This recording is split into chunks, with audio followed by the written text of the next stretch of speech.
Hello friend, मैं हूँ उषा धुर्वे अमरावती से। Welcome to my garden channel gardening with Usha. तो आज हम बात करेंगे कुंदा प्लांट के बारे में, तो जिसे स्टार जास्मिन भी कहते हैं, डाउनी जास्मिन से भी नाम से भी इसे पहचानते हैं।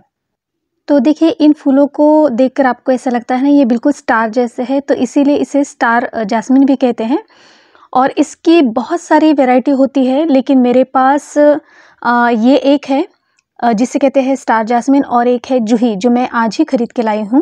तो वो भी मैं जो प्लांट खरीद के लाई हूँ वो भी आपके साथ शेयर करूँगी। वीडियो को आखिरी तक देखते रहिए। और इसके बाद लास्ट में आपको दिखाऊंगी कि मैंने और कौन सी कुंदा की वैरायटी लाई है। इस प्लांट को ज़्यादा केयरिंग की ज़रूरत नहीं है, ये बहुत ही लो मेंटेनेंस वाला प्लांट है।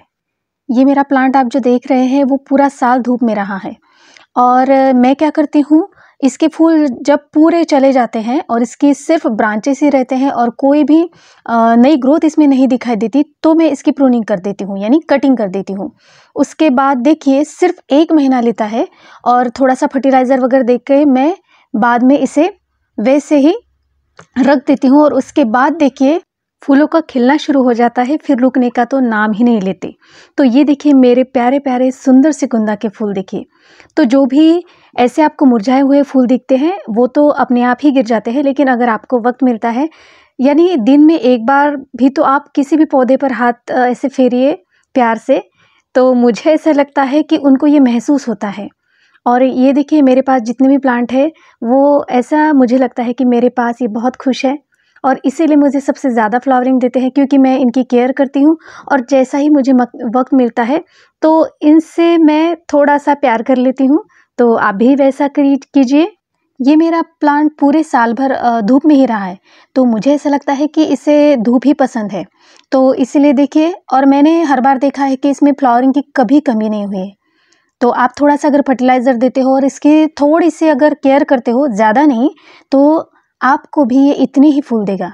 आपके कुंदा में अगर फ्लावर नहीं आ रहे हैं तो इसके 2 कारण हो सकते हैं। तो या तो आपके प्लांट में फर्टिलाइजर्स की कमी है, या फिर दूसरा ये भी कारण हो सकता है कि उसकी जड़ें जो है वो बराबर फैल नहीं रही है। क्योंकि रूट अगर डेवलप होता है तो ही प्लांट हेल्दी होगा और ढेर सारे आपको फूल देगा।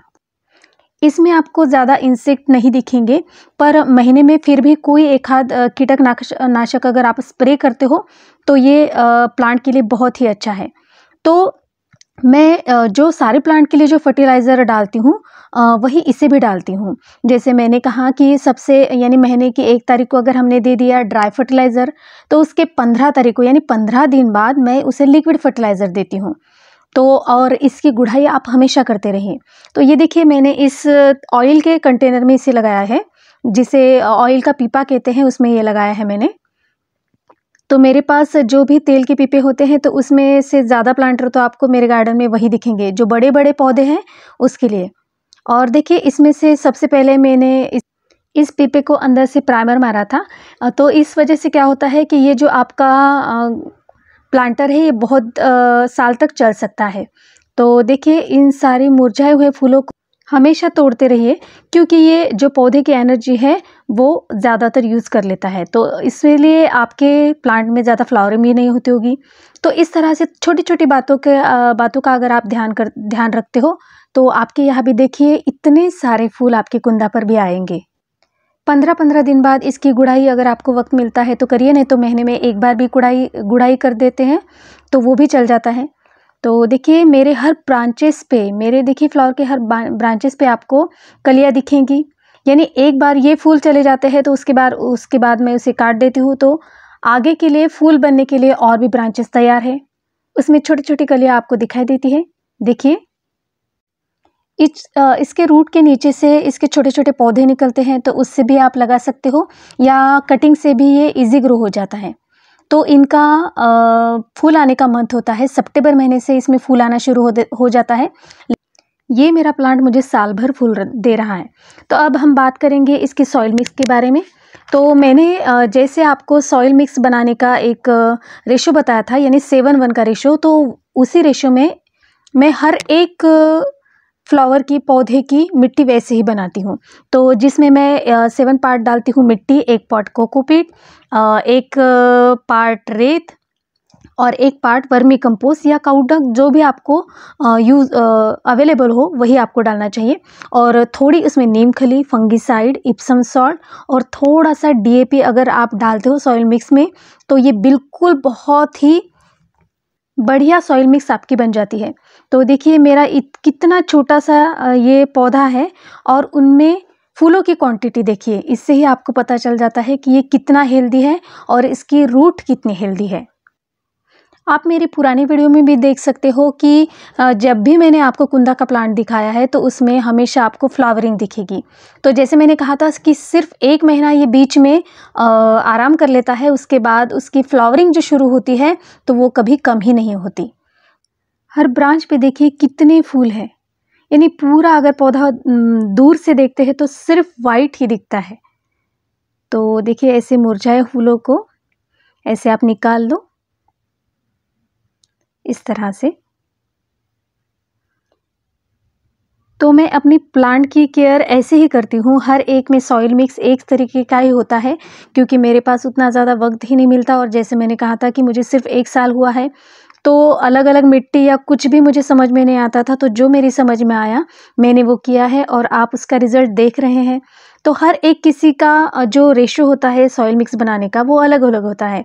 तो जिसे जितना एक्सपीरियंस होता है वो अपनी बातें आपसे शेयर करता है। तो आपको ये बातें कभी अच्छी भी लग सकती है और कभी नहीं भी।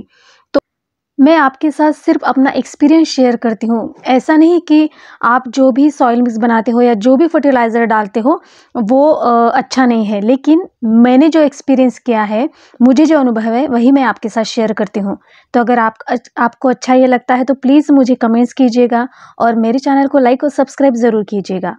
तो और भी बहुत सारे फूल हैं मेरे बगिया में, जैसे आपको मैं गार्डन ओवरव्यू में दिखाती हूँ। तो सारे प्लांट जो है वो मेरे बहुत ही हेल्दी है और आपका जो प्यार मिलता है इनको, तो इनसे तो वो बहुत ही ज़्यादा खुश दिखते हैं, जैसे मेरी तरह, बिल्कुल मेरी तरह। इसमें और एक वैरायटी है, वो भी मुझे लानी है, जिसकी कलियाँ लाल होती है लेकिन जब उसका फूल खिलता है वो वाइट ही आता है। तो ऐसे एक वैरायटी मुझे लानी है। और जैसे मैंने आपको बताया था कि मैंने इसकी जिसे जूही कहते हैं उसकी भी एक प्लांट लाई हूँ मैं आज, तो वो भी आपसे शेयर करूँगी। तो देखिए इस तरह से ये है जूही का प्लांट। तो देखिए ये जो मैं 2 प्लांट लाई हूँ, एक मैं अपने पिताजी के लिए लाई हूँ और ये देखिए मैं गाड़ी से जब इसे उतार रही तो ये गिर गया था, तो थोड़ी सी इसकी ब्रांचेस टूट गए हैं, तो मैंने इसे एक धागे से बांध दिया है। तो देखिए इसका फूल ऐसा होता है। और ये जो प्लांट है ये मुझे 60 रुपये में पड़े, यानी 60 रुपये ईच।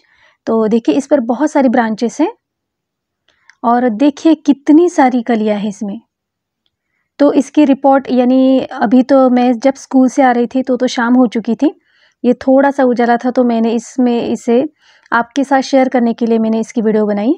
और देखिए कितनी हेल्दी प्लांट है और सिर्फ 60 रुपये में मुझे पड़ा ये।